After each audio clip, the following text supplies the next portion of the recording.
Greenfield, and as a triathlon coach, I know that these days there's a ton of different wetsuits that you can choose from.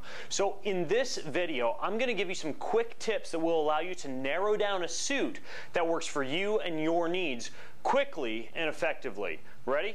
Here we go. Let's first start with the sleeves. If you're gonna race a long swim and or a cold swim, you're gonna wanna choose a suit that's got long sleeves. This is because a suit with long sleeves is not only more buoyant, which can add up to a significant time savings in a long swim, but it's also, of course, more warm, which is gonna be nice when you're halfway through an Ironman in cold weather and your arms are still warm. So when would you choose something like a sleeveless? Well, sleeveless would be something you'd use for a short swim where maybe the little bit of time that you're gonna lose versus a long sleeve is not gonna affect you that much. Or during a swim that's warm, where your goal is not necessarily to keep your body warm as much as to get the little bit of added buoyancy that you're gonna get from a short sleeve or a sleeveless wetsuit. Now, once you've decided what length of sleeve that you're gonna get, it's then time to move on and look at a few defining characteristics of the suit. Believe it or not, you don't have to pay $300 or $400 or $500 to actually pick out a suit that's gonna work well for you, but you do wanna look for some of the following things. Look for a reputable brand that has good reviews, a good track record, and that you can actually find something out about. Next, you'll ideally want a suit that only uses something called smooth skin neoprene. So look for smooth skin neoprene in the suit description.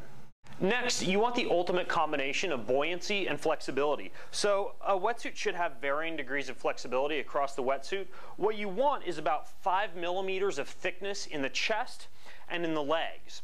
In the lower legs, you want a little bit closer to 3 millimeters of thickness, and you'd also like 3 millimeters of thickness in the back of the wetsuit. That's kind of the ideal combination for buoyancy and flexibility in terms of looking at thickness in the panels across the entire wetsuit.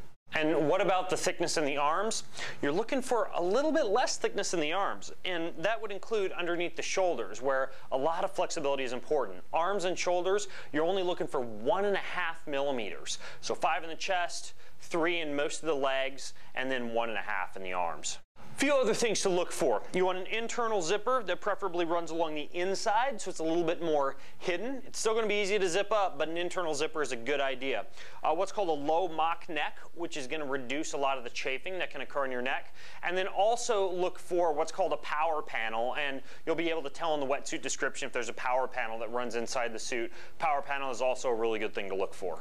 Now, if you're an elite racer and you're really looking for the extra edge, a few other things that you're going to want to consider. One would be what's called an aerodome panel, and again, you'll be able to find that in the wetsuit description if it actually has it. You're also looking for a good chest panel, and then in the arms, you want basically along the grip section what are called silicone strips, and all this stuff will really help you get into that T position as you're in your wetsuit and give you even more speed if you're really looking for that extra edge.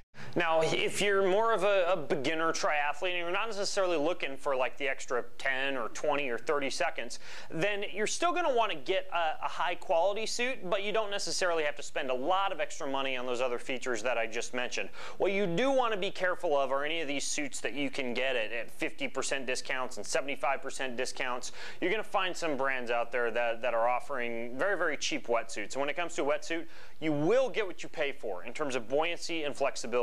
Trust me, you don't want to be out there during your swim and feel like you're swimming in a surfer wetsuit. You want a wetsuit with some of the features that I just went over for sure. So understand that if you cut corners on expense, sometimes you're gonna not be too happy once you get out there in the water. You don't have to spend $600 on a wetsuit, but if a wetsuit is 75% off and you're getting it for $99, you're probably gonna have a swim that's subpar. So, I'm Ben Greenfield, signing out from wetsuitoutlet.com, and I hope that gave you just a few things to look for. I know that I may have used some terms there that you may not be familiar with, but if you go and start to look for these type of things that I talked about in the checklist for the wetsuits that you're looking at, you're going to know whether or not that wetsuit has the features that are actually going to make you a better, faster, stronger, more confident swimmer. So best of luck in your next race, and again, I'm Ben from Wetsuit Outlet, signing out.